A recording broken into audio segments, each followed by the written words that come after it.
వాళ్ళకి ఒక పూట భోజనం కూడా వాళ్ళే పెడతారు. రావడం ఏమి ఉండదు అనమాట. వాళ్ళే ఒక పూట భోజనం పెడతారు, 2 పూటల ఛాయ్ కూడా పెడతారు.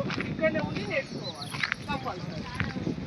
దానికి కంపల్సరీ ఏం కావాలంటే ఆధార్ కార్డు కావాలి, రేషన్ కార్డు కావాలి, 2 ఫోటోలు కావాలి, సరిపోతాయి. దానికి మీరు చదువుకున్న ఏదైనా సర్టిఫికేట్ జిరాక్స్ కావాలి. ఇవన్నీ జిరాక్స్లో ఒకవేళ మీ దగ్గర 30 మంది 5 మేడం మీరు నేర్చుకుంటామనంటే మీరు పంచాయతీ సెక్రటరీ మేడంకి చెప్పినా సరే, భాస్కర్కి చెప్పినా సరే, మేము ఒకరోజు వచ్చి మనం అందరినీ కూర్చోబెట్టి ఫస్ట్ చెప్తాం ఎట్లుంటుంది ఏంటనేది. చెప్పిన తర్వాతనే ఆన్లైన్లో ఎంట్రీ అనేది చేస్తాం. ఎందుకంటే రీసెంట్గా మనకు మెదక్ సైడ్ ఒక దగ్గర ఒక మండలం నేర్పిస్తే ఏమైపోయిందంటే మేము ఒక్క మంది ఫస్ట్ ఏం చేస్తే 30 మంది ఎంట్రీ